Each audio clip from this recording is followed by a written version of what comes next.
Salam sejahtera untuk kita semua. Pelajaran Sekolah Sahabat dengan tema utama Misi Allah, Misi Saya. Pelajaran pertama, Misi Allah bagi kita. Bagian pertama, Kamis 5 Oktober, Allah yang akan kembali untuk kita. Bacalah Yohanes 14 ayat 1-3. Dalam cara-cara apa sajakah ayat ini berhubungan dengan pekabaran akhir zaman yang ditemukan dalam kitab suci? Selama pelayanannya di bumi, salah satu janji Kristus yang paling berharga, yaitu pengharapan yang penuh berkat, yang merefleksikan sekali lagi kerinduan dari pencipta untuk bersama-sama dengan kita selama-lamanya.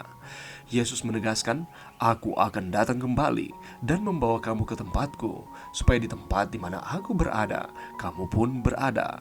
Menurut Rasul Yohanes, janji itu pada akhirnya akan dipenuhi. Lalu aku mendengar suara yang nyaring dari tahta itu berkata, "Lihatlah, kemah Allah ada di tengah-tengah manusia, dan ia akan diam bersama-sama dengan mereka. Mereka akan menjadi umatnya, dan ia akan menjadi Allah mereka." Pekerjaan penebusan akan sempurna. Di tempat dosa merajalela dahulu, rahmat Allah akan lebih berkelimpahan lagi. Bumi sendiri justru ladang yang dikatakan setan sebagai hak miliknya itu bukan hanya akan ditebus, tetapi juga dimuliakan.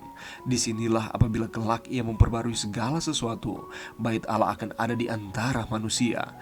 Ia akan diam bersama-sama dengan mereka. Mereka akan menjadi umatnya, dan ia akan menjadi Allah mereka. Maka sepanjang zaman yang kekal, sementara orang-orang tebusan berjalan dalam cahaya Tuhan kelak, mereka akan memuji-muji Dia karena karunia-Nya yang tidak dapat diungkapkan dengan kata-kata. Immanuel, Allah menyertai kita. Di sini kita melihat gambaran yang paling indah tentang penebusan. Allah dari misi itu pada akhirnya akan menggenapi kerinduannya untuk bersama-sama dengan anak-anaknya selama-lamanya. Sungguh suatu kesempatan istimewa untuk menjadi bagian dari kenyataan ini. Sepanjang triwulan ini, kita akan diminta untuk terlibat secara nyata dalam misi Allah.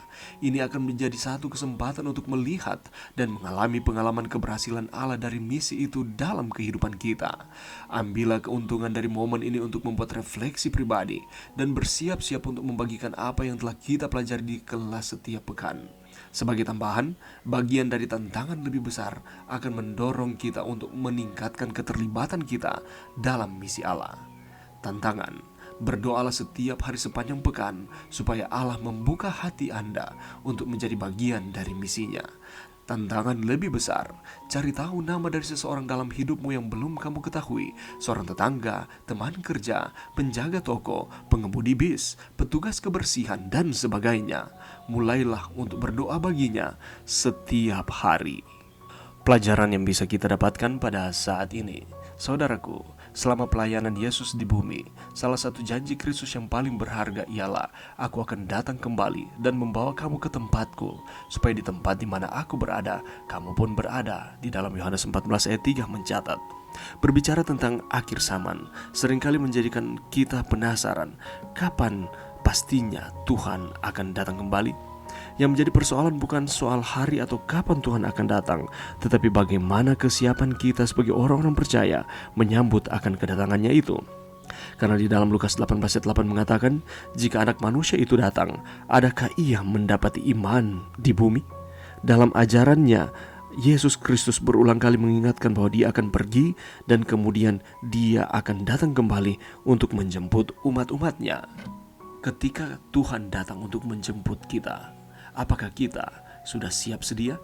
Selagi ada waktu dan kesempatan, marilah kita mempersiapkan diri sebaik mungkin seperti 5 gadis yang bijaksana.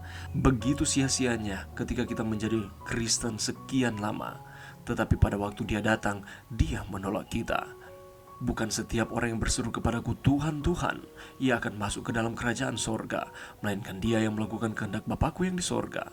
Pada hari terakhir banyak orang akan berseru kepadaku, "Tuhan, Tuhan, bukankah kami bernubuat demi namamu dan mengusir setan demi namamu dan mengadakan banyak mujizat demi namamu juga?" Pada waktu itulah aku akan berterus terang kepada mereka dan berkata, "Aku tidak pernah mengenal kamu. Enyahlah daripadaku, kamu sekalian pembuat kejahatan." Matius 7 ayat 21-23. Yang berhak untuk masuk ke pesta perjamuan kawin anak domba adalah orang-orang percaya yang melakukan kehendak Bapa di sorga. Jadi kunci untuk dapat tinggal di tempat di mana Tuhan Yesus berada adalah mari kita setia kepada Tuhan. Mari kita taat untuk menuruti setiap firman yang diberikan kepada kita. Bukanlah berapa lama kita menjadi Kristen atau seberapa aktif kita terlibat di dalam pelayanan, tetapi bagaimana kita merespon akan keselamatan yang Ia telah berikan kepada kita dengan kita menuruti akan setiap kehendak-Nya, karena kita mengasihi Dia. Dan pelayanan-pelayanan yang kita tunjukkan itu merupakan buah dari keselamatan yang Ia telah berikan kepada kita. Bagi orang percaya, melayani Tuhan adalah sebuah keharusan. Tapi jika pelayanan itu hanya sebatas aktivitas formalitas, apalagi disertai motivasi yang tidak benar, maka pelayanan tidak akan mendapatkan upah di sorga. Itulah sebabnya Tuhan datang untuk menjemput umatnya yang hidup dalam ketaatan. Ketaatan bukan untuk mendapatkan keselamatan, tetapi oleh karena keselamatan yang telah diberikan Allah. Ia berjanji Ia akan datang kembali dan menjemput kita. Oleh karena itu, ketika kita masih hidup di dunia ini, mari kita mengasihi Dia dengan hidup taat menuruti akan perintah-perintahnya. Karena Dia berjanji, Dia akan datang kembali untuk menjemput saudara dan saya. Mari kita terus setia kepada Tuhan, dan mari kita saling mendoakan satu dengan yang lain. Mari berdoa. Terima kasih Tuhan atas firman-Mu pada saat ini. Kami percaya bahwa Engkau akan datang kembali menjemput kami. Bantu kami Tuhan untuk kami terus ada di dalam Tuhan. Kami terus menuruti akan firman-Mu, menuruti akan perintah-perintah Tuhan oleh karena keselamatan yang Tuhan telah berikan bagi kami. Kami mau mengasihi Tuhan di dalam kehidupan kami. Ini doa kami di dalam nama Yesus. Amin.